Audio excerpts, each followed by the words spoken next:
She spat, her bony fingers wrapped around the edge of the sofa like it owed her something. It was the morning after my husband's funeral. My black dress was still damp from the rain. The casseroles from last night's pity parade sat untouched. And there she was, my mother-in-law, barking orders at two hired movers and a cousin I barely knew, dragging out chairs, yanking down curtains, even tossing my wedding portrait face down on the floor. This property reverts to blood family now. Pack your bags, she announced, smug as royalty. I stood in the hallway, shoes soaked, heart hollow. She strutted through the home I built, tearing pieces of me from every room like I never existed. I watched as they carried out the rug I picked, the pillows I stitched, the bookshelf I built for his law books. No one spoke to me, not once, until she reached for the spare keys. I didn't raise my voice, didn't cry, didn't move. I just said, "You forgot one crucial thing." She froze. "My name is Brielle Monroe. I'm 31. And if you think you know how this ends, stay tuned." What happens when a grieving widow stops mourning and starts remembering what the will really said? They buried him yesterday, but today, they're about to dig up the one truth they thought was buried with him. She laughed. That brittle, arrogant kind of laugh people do when they think you're bluffing. As if grief made me powerless. "You poor thing," she smirked, tossing the house keys into her purse. "He didn't leave you anything but his name. And even that won't help you now." I didn't answer. I didn't have to. Because 3 weeks ago, in a quiet hospital room with the machine still humming, my husband handed me a red leather folder. Inside, a final letter. His last act of love. "If anything happens to me, don't trust my mother. Don't trust her smile. Don't trust her tears. And for God's sake, read the envelope taped under the kitchen drawer." That drawer. The one she was standing near now. I turned, walked past her, and pulled it open, reached underneath. Taped securely. A sealed legal envelope. Labeled in his handwriting. "To my wife, final instructions." I opened it, took out the notarized copy of his amended will, and read aloud. "I, Michael James Monroe, leave full ownership of our home, assets, and personal property to my wife, Brielle Monroe. No other party shall claim rights, regardless of bloodline." Her face paled like cold ashes. The cousin holding my dishes froze mid-step. I looked at them, every single one of them, and said, "You're trespassing." Silence. Tight, acidic silence. Then I calmly picked up my phone and dialed. "Hi, yes. I need officers dispatched to remove intruders from my property." Now that got her attention. She thought I'd cry. But widows don't always break. Sometimes they bite. She tried to recover, stumbling over her words. That can't be real. Michael would never." "He did. I cut in. And you know it." I held the document with steady hands. Signed. Notarized. Dated just 3 days before his final hospital stay. She reached for it. I stepped back. "You touch this, and I'll add attempted interference with legal property to the trespassing report." Her lips tightened. The mover slowly backed toward the door, unsure whose side they were on anymore. I could hear the sirens in the distance. Fast. Loud. Real. She turned to me one last time, eyes burning. "You manipulated him. You turned him against his own family." I looked her dead in the eye. "No. You did that when you called me a phase. When you refused to come to our wedding. When you told him marrying me meant losing a mother." I walked to the front door. Held it open. For her. "I buried a man I loved yesterday. I won't bury myself today." The police arrived moments later. I handed them the paperwork. They did the rest. She left without another word. But her silence screamed. I watched from the window as the last truck rolled away. My things still packed inside. They'd taken my belongings, but left something behind. Proof that I had more than grief. I had ground to stand on, and I wasn't leaving it. Not for anyone. The house was quiet again, still full of pain, but also finally mine. And I wasn't done, because buried deeper than the will was something she never saw coming. I spent the night in the guest room. The master bedroom still smelled like him. Cedar and cinnamon. Too heavy to breathe in. At 2:14 a.m., I opened the attic door. Michael's old safe sat in the corner, dusty, untouched. I remembered the code. Our anniversary. And his baseball jersey number. Click. It opened. Inside. A folder labeled confidential, for Brielle only. And beneath it a small velvet box. My hands shook, but I kept going. Inside the folder were documents I didn't know existed. Real estate deeds. Old letters. And a quiet bomb. A property transfer agreement. Michael had purchased a lakefront cabin. In my name. Sole beneficiary. No mention of his family. The purchase date? 2 months before his final surgery. He knew. He knew they'd come for blood. And he wanted to give me roots. Someplace no one could touch. Tears fell. But not just from pain. This was love. The kind that plans for your survival, even when it won't be there to witness it. And then I opened the velvet box. A necklace. Delicate. Gold. With a tiny charm shaped like a key. Underneath it, a note in his handwriting. For your next chapter. No one can lock you out now. I didn't sleep that night. I packed instead. Not to leave in defeat, but to relocate in victory. They thought they'd evicted me. But all they did was clear the stage.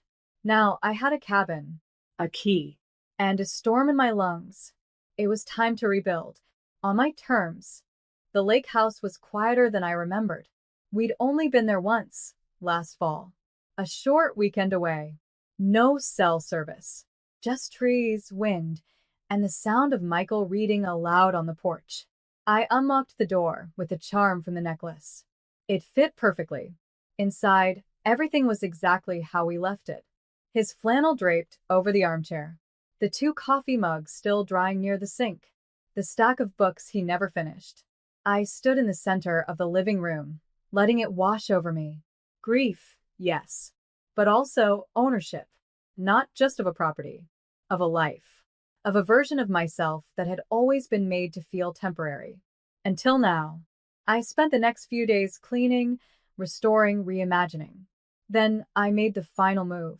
I called Michael's lawyer and requested a legal notice to be drafted. To her, his mother. It was short, cold, precise. As the lawful widow and sole beneficiary of the Monroe estate, I hereby inform you that any further harassment, contact, or legal interference will be met with court action. This is your only warning. No emotion, no rage, just boundaries, the kind she never thought I'd have the power to draw. I mailed it certified, tracked the delivery, signed, received. No reply, no lawsuit, no more surprise visits, just silence. Delicious, well-earned silence. And still I wasn't done.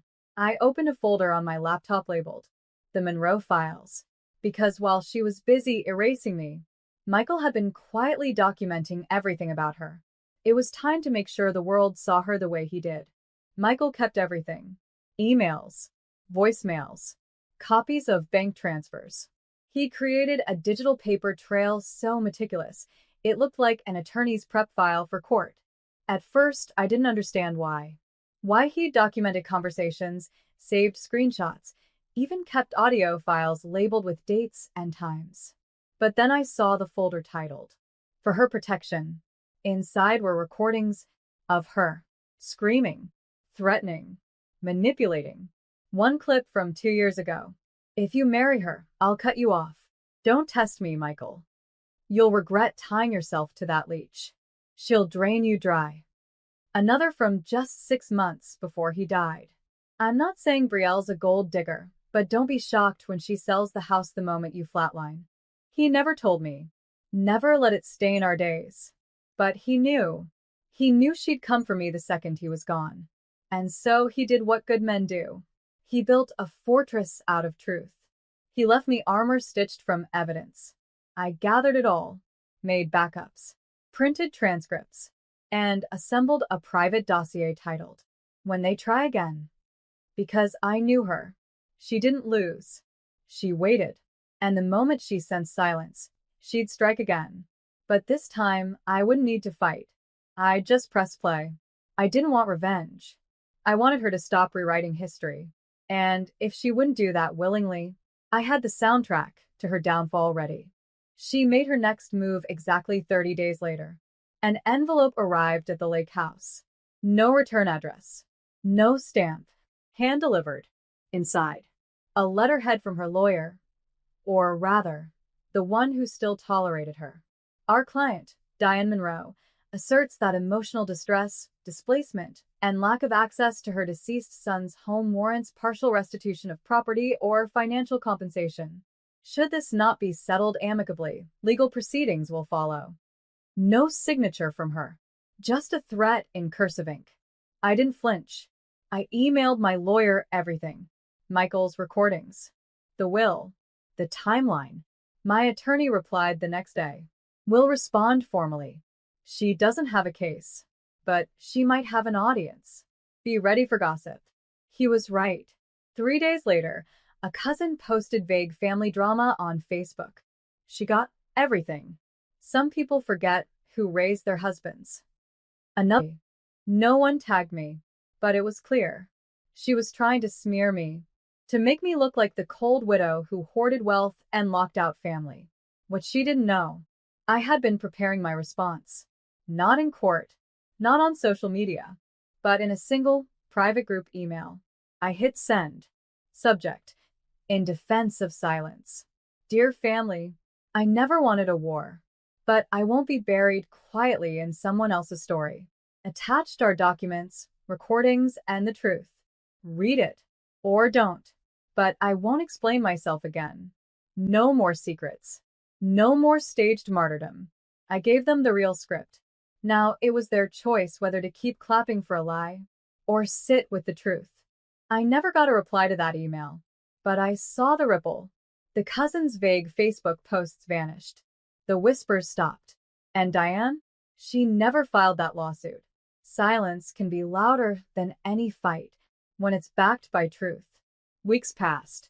I settled into the lake house, painted the porch, and planted lavender near the mailbox. Each small act was a declaration. I stayed. You didn't break me. One morning, a letter arrived. No lawyer this time. Just her handwriting. I didn't know he did all that. I didn't realize how much he gave you. You win, Brielle. But remember, you were never one of us. I smiled, because she was right. I was never one of them. Not by their rules, not by their cruelty. But I was everything Michael chose. The home, the life, the legacy. And they couldn't touch that anymore. Later that afternoon, I framed the deed to the lake house, hung it by the door. Next to it, I placed the photo of us on the porch that first weekend. His arm around me, eyes squinting into the sun. I whispered, "You did good, love. I'm safe." And I meant it, because revenge didn't come with screaming matches or slammed doors. It came with peace, with roots, with a key they could never duplicate. I didn't just survive her. I outlived the version of me she thought she could erase. And now, every breath here is mine.